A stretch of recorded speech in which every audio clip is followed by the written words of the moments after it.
Welcome back everybody to our course on memory device technology for AI/ML computing. I am your instructor Dr. Shubhadeep from the Electrical Engineering at IIT Hyderabad. If you recall, in the previous lecture, we concluded our discussion on the fundamentals of SRAM technology, and today we will begin a new topic, the dynamic random access memory technology, or the DRAM memory, and this will be the fourth module in our course. Okay, so let us begin. Just a very quick recap. I hope you can recall this pyramidal structure of memory hierarchy, and as you can see, at the top of the pyramidal hierarchy is your CPU subsystem or your logic subsystem, followed by several memory and storage devices organized in this pyramidal fashion. So in the previous section, we finished with the cache memories, the L1, L2 and L3 cache, and the constituent memory element of the cache memory, which is static random access memories, SRAMs. And next we will move on to the main memory part of our discussion, and the constituent memory element of main memory is DRAM, or dynamic random access memory. This DRAM cell constitutes of one transistor and one capacitor only. Okay, so why is this the case? Remember, as we move away from the top, we start compromising on the latency or the speed. The caches are the fastest, the main memory is slower than the caches, and then is your primary storage or your secondary storage. Okay, so while we compromise on latency, what we are trying to optimize or increase, as shown by the base of the triangle in the memory hierarchy, we are trying to optimize for higher and higher bit density or larger and larger memory capacity. Okay, so this we have been discussing for quite some time, and therefore while your L1, L2 and L3 caches constituted of the 6T SRAM cell constituting of 6 transistors. Sometimes we also saw in the last class it can constitute of 8 transistors in scale technology nodes. But the main memory, since it has to give you higher bit density, you have to work with a simpler structure, and this is what the logic of using the 1T 1C structure is. Also recall what is the meaning of the word dynamic random access memory. It means that unlike your static random access memory, SRAM, where the data, once it is stored, cannot be erased until you switch off power supply. So all of these memory elements, as you know, unlike storage, are all volatile. But the speciality of SRAM is that once you store the data, it does not get erased off until you switch off power supply. However, in dynamic random access memory or DRAM, what we will be studying, you have to keep dynamically refreshing the data again and again at periodic intervals of time, because the data which is stored at this storage node of the capacitor, we will see the working mechanism in detail, but I'm just giving you an overview of what is the meaning of this word dynamic. You have to keep refreshing the DRAM cell again and again dynamically, because the data or the charge which is stored on the storage node, which I have marked over here, starts leaking away, because capacitors are inherently leaky in nature. Okay, any realistic capacitor is leaky in nature, and this is what places some serious constraints on what could be the speed of operation of dynamic random access memories. So the point I'm trying to make is, while you make the structure simpler by having a 1T 1C and therefore higher bit density, the price or the penalty you pay is in terms of latency, and this will become clear as we discuss further. Okay, another important aspect. So again, this is a recall of what we had seen. This is a different way to represent the memory hierarchy. Just recall, the dynamic random access memory comes as the first off-chip element. Remember the CPU subsystem. This is the CPU subsystem chip consisting of your cores, your registers, and your L1, L2, and L3 caches, and your DRAM or your main memory constitutes as the first off-chip memory element. Why is it off-chip? Why can't you include the main memory also in the same die or in the same chip as the logic or the CPU? Remember, the answer for that is that our DRAM cells constitute of the 1T and 1C architecture. Now, this fabrication of 1C or the process technology for the capacitive element is not very trivial. We will go into detail later on. I'm just giving you a heads up. This is very, very different from the fabrication of advanced technology nodes. So the incompatibility between the two processes makes it more economically and technically viable to fabricate transistors which constitute the advanced technology node in a separate facility and DRAM cells in a completely different facility, and then join them together through off-chip interconnects. Okay, this is the first point. The second important point to recognize is that your main memory, what is the function of the main memory? The objective of main memory is essentially to store data required by the CPU which is of immediate or most frequent needs. Okay, so this data is stored in volatile form, and this constitutes of data and of programs, right? So it has instructions and both the data. And as you can understand, when computing systems become more complex and are supposed to handle more number of cores and more number of operations, the requirements of size of main memory also start increasing quite drastically. And often whenever we buy a computer system or a mobile, we see that the size of the main memory, it could be 8 GB, 16 GB, 32 GB, often is related to the performance of the overall computing system and also increases the cost of the computer or mobile phone that you are trying to buy. So in modern day systems, the latency that you expect from main memory or DRAM systems is roughly in the order of 10 to 100 nanoseconds, hundreds of nanoseconds, and you are expecting that the size that it has to offer is in the order of gigabytes. Now this is completely different from your cache memory, where you were expecting to have only few kilo or megabytes of capacity, but very low latency in the orders of 0.1 nanoseconds to 1 nanosecond. Here you are compromising on latency for higher capacity, right? So a very good analogy that you can give in this to understand what the performance or what is expected from main memory is that of a cricketing analogy. So in our country, cricketing analogies work very well. Students understand it very well.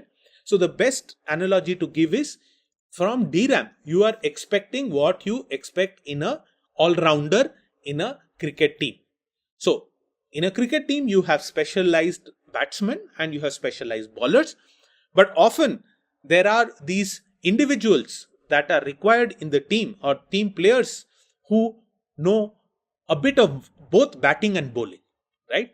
So these all-rounders often win you the matches, right? And this is what is also expected from the dynamic random access memory, which constitutes the main memory in a computing system, right? So compared to cache, as I just discussed, you would want that the latency can be compromised a bit, but you need to have much higher capacity. But when you compare with your main storage, you would expect that the latencies are much smaller than main storage, but you can compromise on the bit density or the storage capacity. So in essence, DRAM technology has this all-round requirement where you are focusing both on performance and storage density. And engineering these systems is the challenge that we want to discuss in today's class. Okay, so let us move ahead. And before we go into more technical details, let us look at a very brief but interesting historical perspective of how the DRAM technology came about. So the first patent of the 1T 1C DRAM cell. So I have given the layout of the patent from 1968, was filed by IBM by this very famous scientist called Robert Dennard.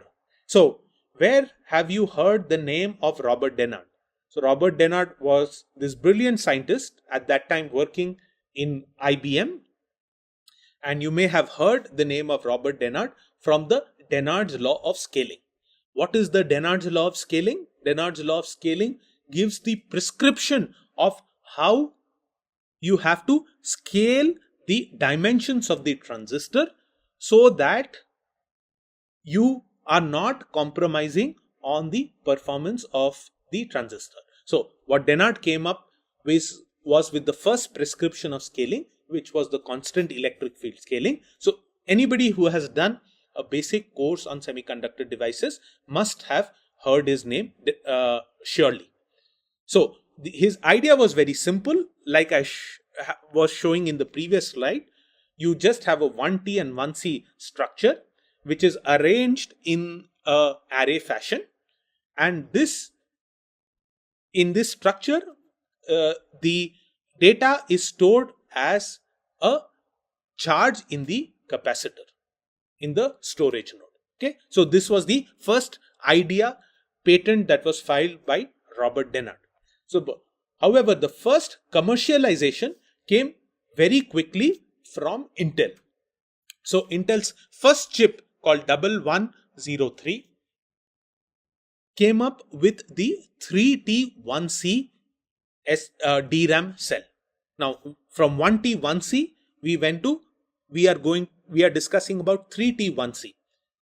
So here I have shown you the structure of the 3T1C SRAM cell, and immediately you would know that it is two extra transistors. Let me tell you which are the extra transistors. It is Q1 and Q2, two extra transistors over the regular 1T 1C DRAM cell. And if you look at it very carefully and try to relate it to what we were studying in the previous class, you will see some similarity. So the people who have been able to recognize this familiarity, congratulations. So the familiarity comes from the fact that the same concept was used in the 8T SRAM cell also. In the 8T SRAM cell, there were two extra transistors which were added to the 6T SRAM cell to decouple read and write, right? And here you were able to decouple the read from the write because from the storage node you were not resistively reading out the read data, but you are capacitively reading out the read data. So even in this case, the storage node is capacitively coupled to the Q1 transistor, and therefore you can in principle do a non-destructive read, which is not possible in 1T 1C DRAM cells.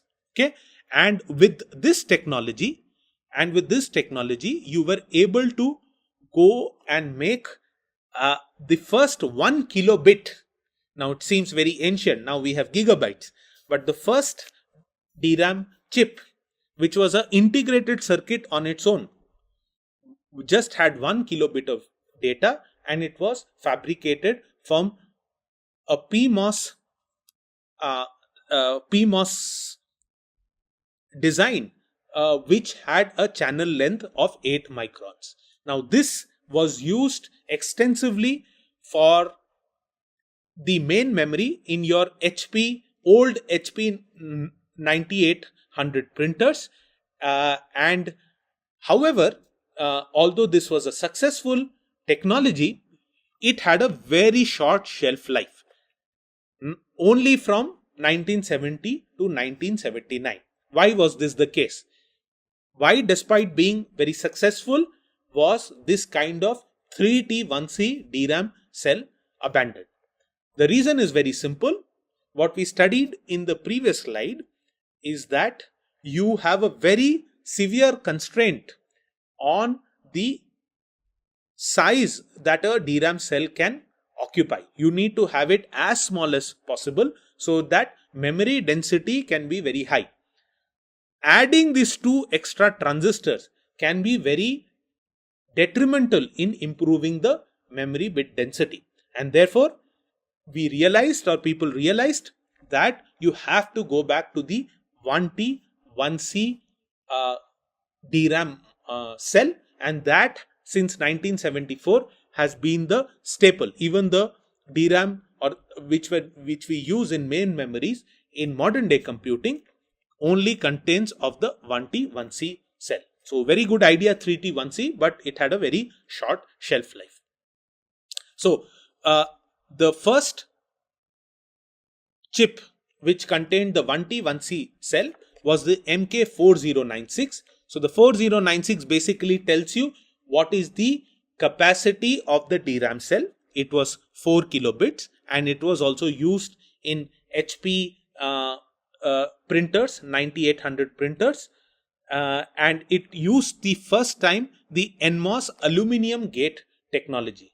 For people who are familiar with transistor technology will know that before polysilicon was used as the gate material, we were first using aluminum gate, and if I am not mistaken, this was the 4 or 1 micrometer channel NMOS aluminum gate. Okay, the interesting part of this design was, for the first time, we have discussed in detail in the first or second week of our course, the importance of memory peripheral circuitry in having very dense memories, right? In accessing very dense memories. And for the first time, the concept of address multiplexing was used. So a 6-bit address was used to access the memory locations.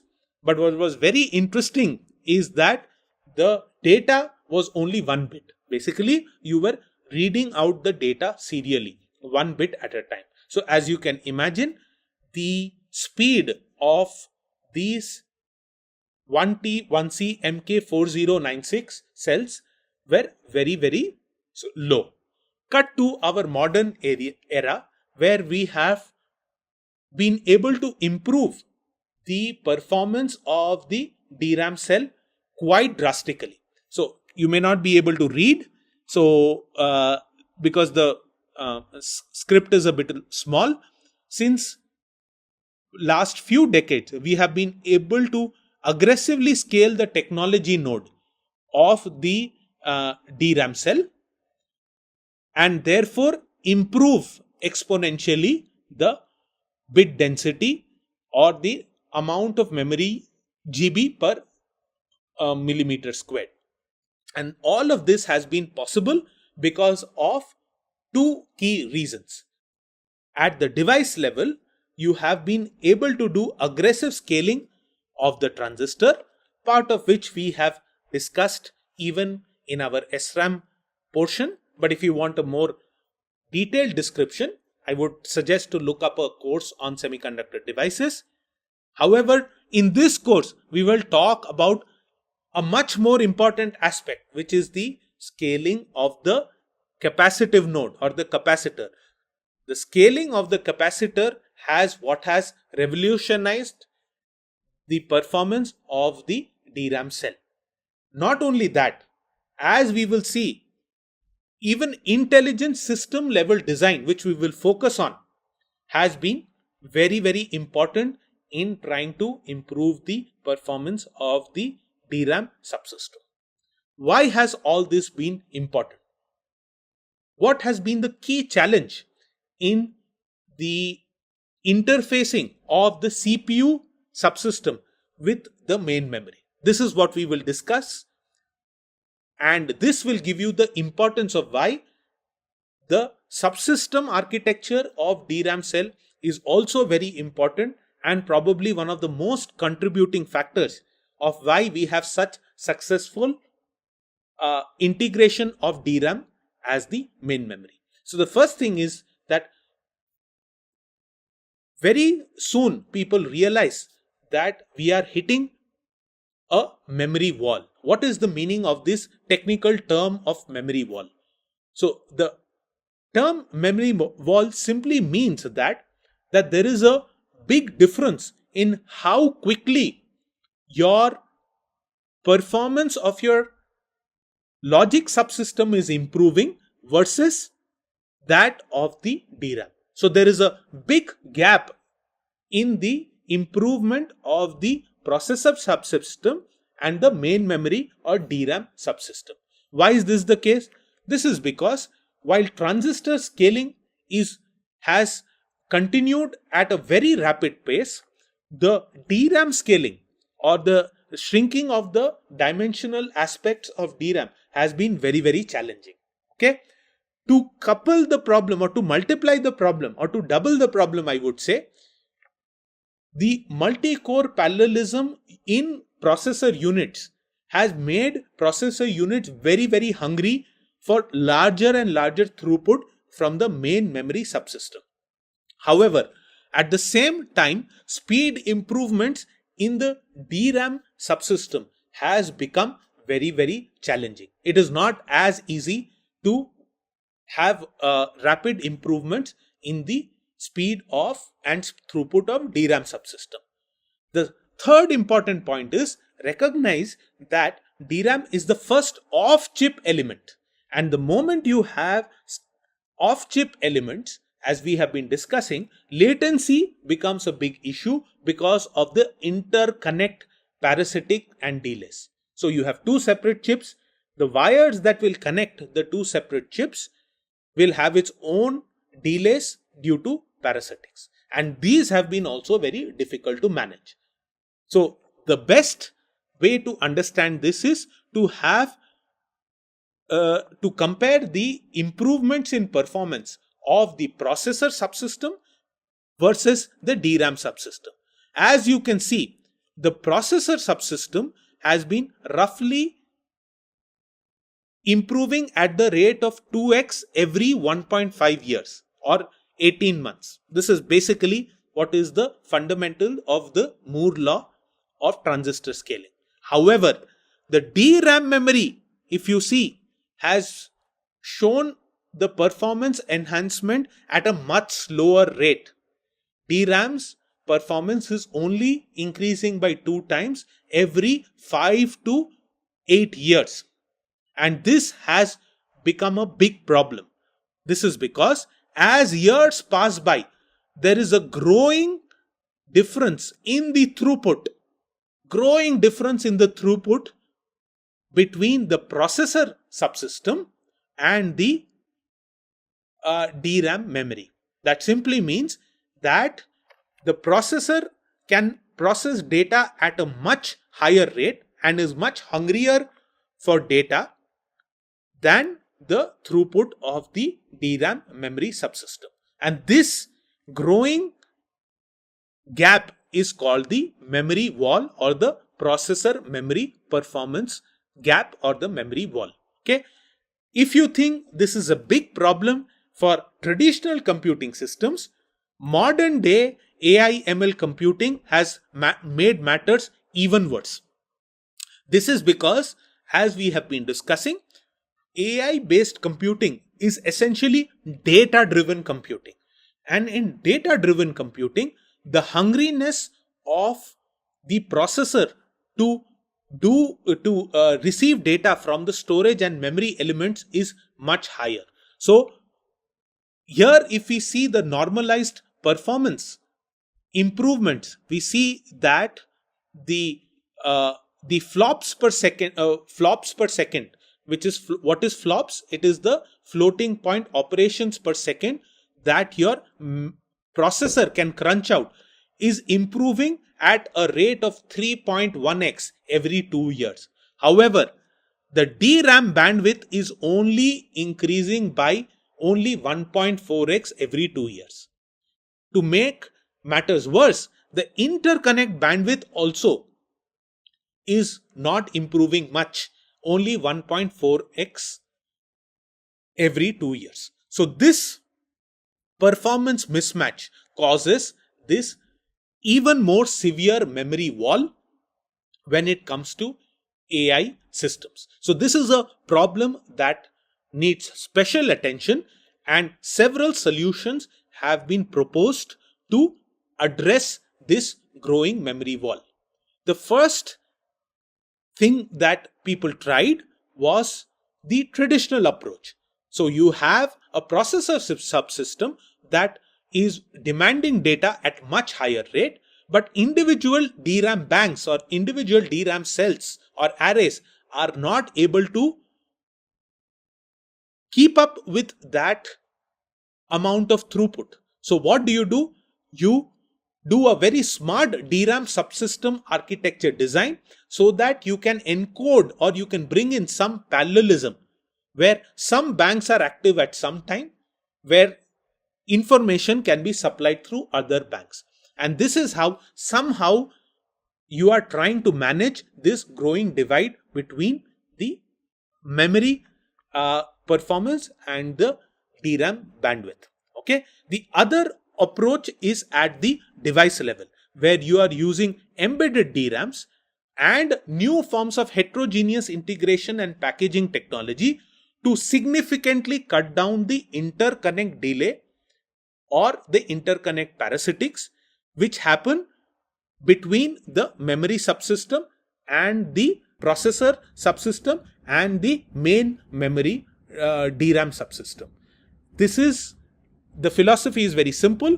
In embedded DRAM, you try to have a DRAM as an on-chip element, and in packaging technology, you use heterogeneous integration such that you can integrate again the DRAM die in the same package as the processor subsystem.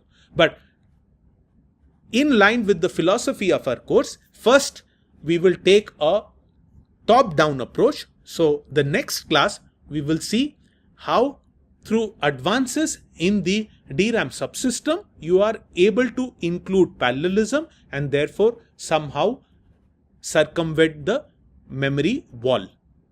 Then we will look at the details of the DRAM cell and its DRAM operation, and at the last we will look at how through advances in eDRAM and packaging technology you are also attacking the problem from another perspective. Okay, so let us conclude our discussion today, and I will see you in the next session. Thank you.